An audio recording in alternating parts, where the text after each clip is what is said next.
Okay, welcome. We're here today with Dan Ebener, who is the author of the book Servant Leadership Models for Your Parish. And we wanted to interview Dan because we've heard his presentation about servant leadership before, and for the fact that he authored a book, we have a fall conference that is focused on activating your ambition and achieving your goals. So what we want to know from Dan is how he was able to write his book and activate his ambition to accomplish that task. Dan? Well, thanks, LuAnn. I think I'm just very passionate about leadership. That's the key word. I think to write a book and stay with it, you just have to be passionate. You have to have a real strong passion, a strong belief that what you're writing about is very critical, not only to you, but to organizations outside of yourself. I teach full-time in the Master's of Organizational Leadership program at St. Ambrose, and my students have a lot of similar kind of concerns about leadership that I do. And they help fuel my passion because they are seeing, and I'm seeing, the difficulty that organizations are having across the board due to a sore lack of leadership, whether it's in our political arena, whether it's in our business organizations, our schools, our churches, on the playground, in sports arenas. We desperately need better leadership in this world. And that's what fueled my passion, my ambition, if you will, for writing the book, is that I feel that the world needs to take a look at the way we're providing leadership, and we've got to develop better leaders, stronger leaders, more powerful leaders, and ones who can use that power in a way that serves others rather than serving their own needs and interests.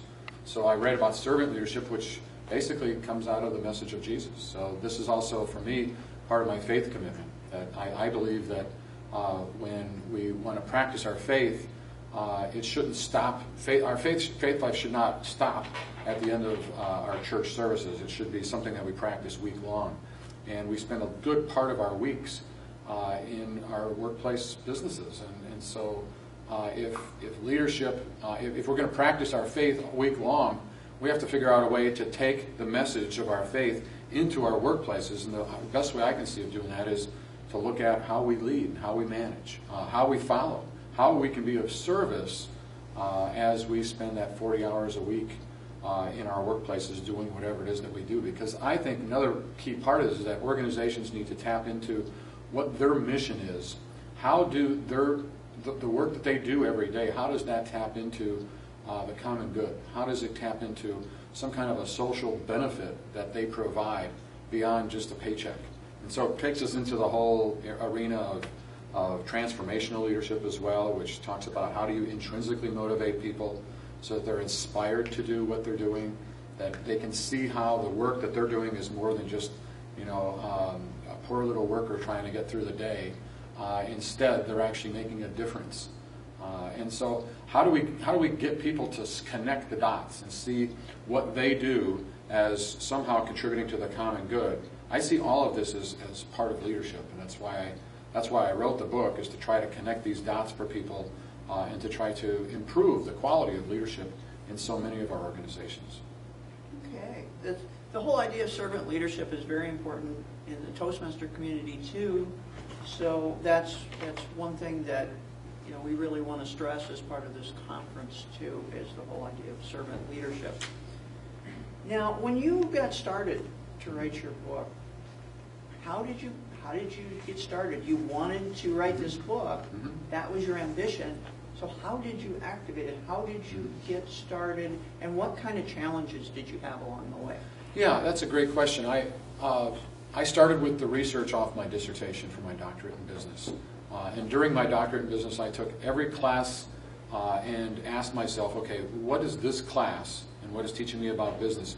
What does this have to do with church? What does this have to do with nonprofits? What does this have to do with the mission of for-profit organizations? How can I begin to connect the dots at that particular time? So I did a lot of research and then translated that dissertation.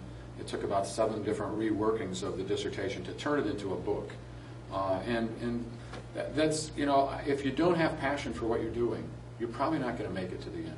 You have to somehow see that what you're doing is going to benefit, and for me, it was what's the common good benefit for what I'm doing? How am how am I making a difference in the lives of other people? How am I going to help organizations perform better? How can I increase the effectiveness of leadership in our world? That's what fueled me. And honestly, the students that I teach on a regular basis help fuel this passion, and also help stimulate my ideas about, how can we talk about leadership in better and more effective ways. I learn every bit as much as the students do in every class I teach. I'm always learning about leadership. I go into a class open to, what new things can I learn about leadership as I teach this class? And my students are teaching me all the time, as they're teaching each other. So it's not just Dan teaching a group of students, it's really all of us teaching ourselves together. And as I was learning from my students, I was writing that into the book. I'm writing the second book now on servant leadership, and some people tell me what I should do is take 6 months off and just write the book. And I try to tell them, if I were just totally divorced from teaching in a classroom, I would lose my connectedness to what it is that I'm writing about.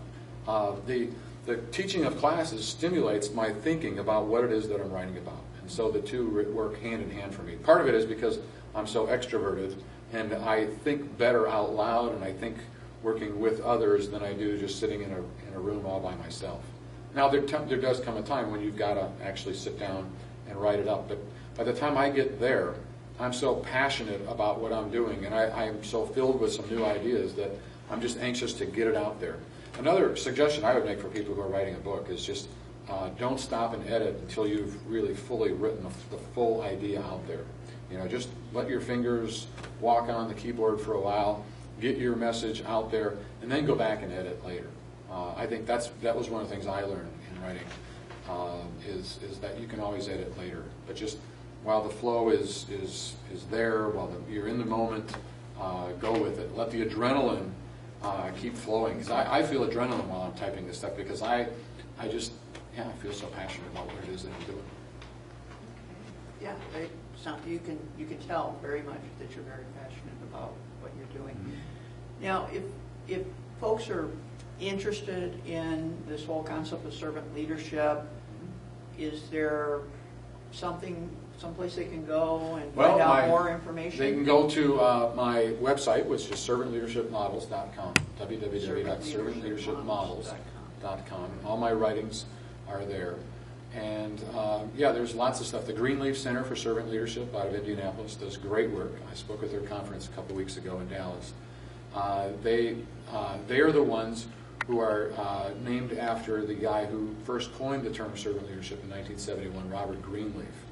And his whole concept of leadership, he was an AT&T guy, was that leaders should be motivated first to serve and then to lead. And that's the really important key distinction between servant leadership and many other kinds of leadership. It's a philosophy that says that leadership begins with a motivation to serve others, to serve an organization, to serve a mission, to serve the common good. Okay, so if you're looking at how I can be of service to others truly and pure, right now I'm writing about the Beatitudes, and one of the Beatitudes talks about blessed are the pure of heart, and it's having that purity of heart, that your intention is purely to serve. And this is something I think leaders have to examine their consciences on a regular basis to make sure that, I'm not really in this for some ulterior motive, but if my motive really is to serve. And then once you've worked on that piece, that's kind of the internal journey, then everything we know about leadership comes into play. So the external journey of leadership, how do I resolve conflicts? How do I make decisions? How do I involve others?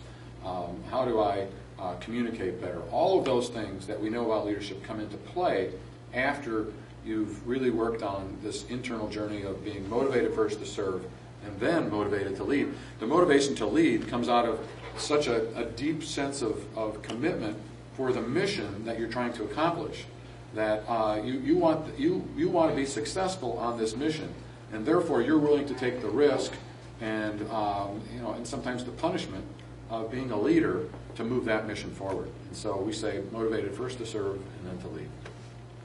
Okay, well, thank you very much, Dan, for helping us out with our video series here on Activating Your Ambition. Well, and thanks to my students. And thank you very much to the students who were listening to this at St. Ambrose University.